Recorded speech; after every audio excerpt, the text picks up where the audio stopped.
এখন আমরা এই সমস্যাটাকে কিভাবে অ্যাপ্রোচ করব? এই যে মাস রিলিজিয়ন, আমরা যদি ধর্মের দিক থেকে এটাকে অ্যাপ্রোচ করি তাহলে কিন্তু আসল সমস্যাটা আমরা বুঝতে পারবো না, আমরা হিউম্যান সাইকিটা বুঝতে পারবো না। আমরা ভাববো যে হয়তো মানুষ ধর্মের জন্য লড়ছে। মানুষ থোড়াই ধর্মের জন্য লড়ছে।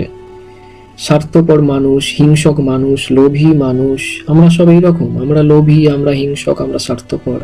আমরা থোড়াই ধর্মের জন্য লড়বো? আমরা এতই মহৎ? আমরা লড়ছি আমাদের কিছু চাহিদার কারণে, আমরা লড়ছি আমাদের কিছু পাওয়ার জন্য। এই যেমন কিছুদিন আগে কিছু জেহাদিরা আক্রমণ করলো এবং অনেক মানুষ মারা গেল।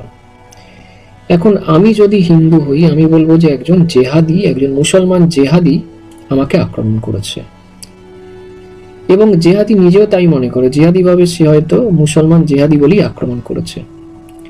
কিন্তু আমি যদি না হিন্দু হই না মুসলমান হই, আমি দেখব যে একজন মানুষ তার কিছু চাহিদার জন্য আমাকে আক্রমণ করেছে।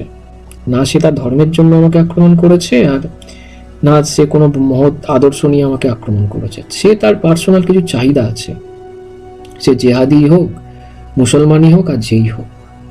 সে ধর্মের জন্য আমাকে আক্রমণ করেনি। সে নিজেকে হয়তো ভুল বুঝিয়ে রাখতে পারে সে ধর্মের জন্য আমাকে আক্রমণ করেছে, বা যে হিন্দু সে হয়তো এটা ভাবতে পারে যে আমাকে কোনো মুসলমান আক্রমণ করেছে।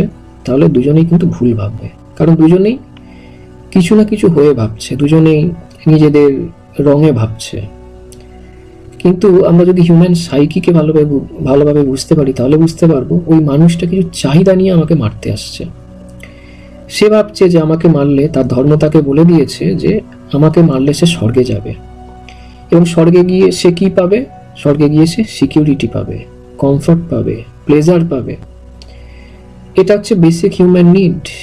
বেসিক বলবো না, এটা হচ্ছে সর্বসাধারণের নিড, প্রয়োজনীয়তা। প্লেজার, কমফর্ট, সিকিউরিটি, এসব অহংকারের চাহিদা, এসব ইগোর নিড বলতে গেলে।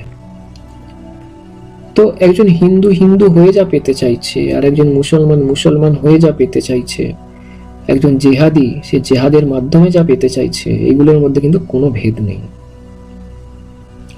আপনি বলতে পারেন একজন জেহাদি এতগুলো মানুষকে মারলো, কিন্তু আপনি কি খোঁজখবর রাখেন যে কত বড় বড় ব্যবসায়ী, শিল্পপতি, নেতা, এরাও শত শত মানুষকে মারছে রোজ?